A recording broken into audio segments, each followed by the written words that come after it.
my audience.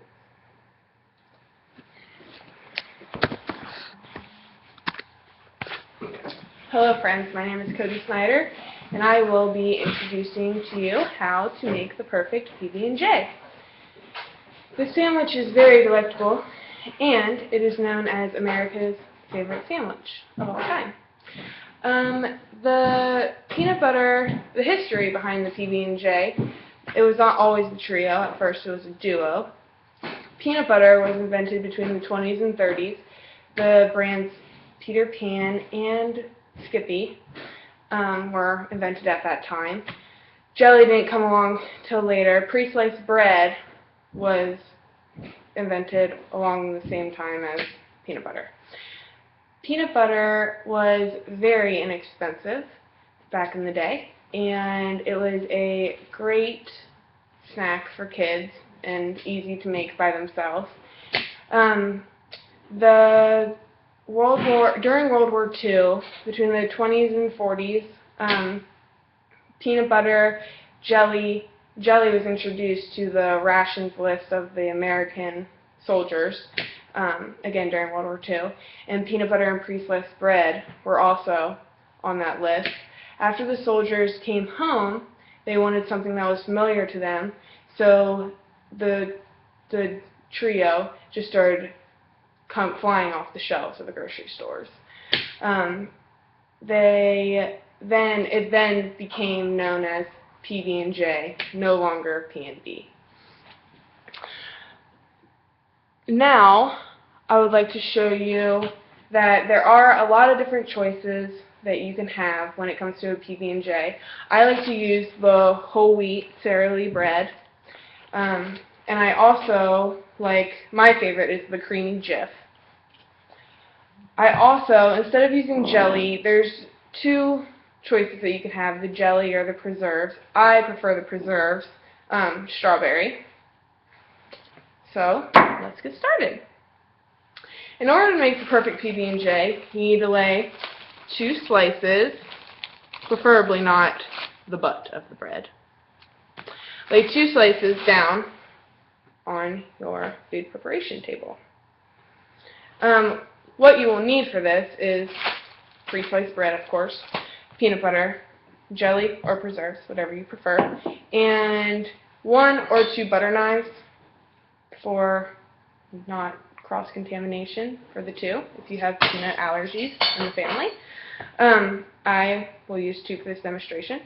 I get, like I said, 2 slices of bread, put them down, and then I open my peanut butter and get a pretty good heap of peanut butter on your knife.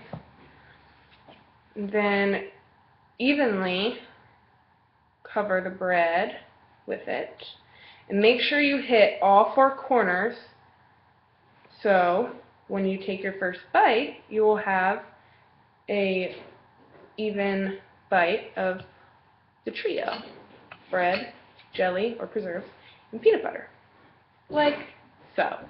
All 4 corners are covered. Now put my other knife down, switch to my other knife, and pick up my preserves. Did you know that grape jelly is preferred in the U.S. over strawberry? I found that pretty interesting. I also read it off of the TLC Behind Cooking website. So what I'm doing now is going to all 4 corners, like I did with the peanut butter previously, making sure that it's even. With preserves it's a little bit harder. Preserves have pieces of the actual fruit in it, whether it be grape or strawberry. After all 4 corners are covered, like so, you then take your jelly half and put it on top of your peanut butter half.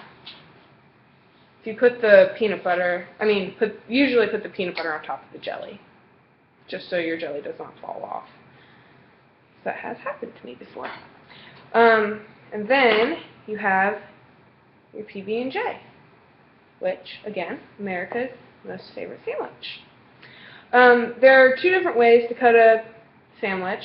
There's diagonal and then just down the middle. It doesn't really matter which one. I prefer down the middle. There's really not that big of a difference other than different sizes of your halves.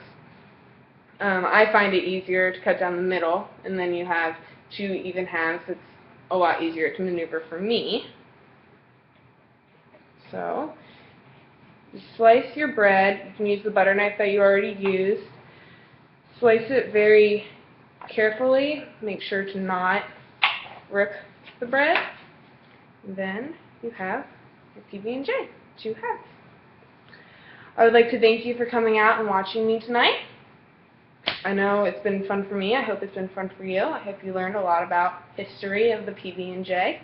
I know I did while reading on TLC website. And have a good night. Thanks for coming out.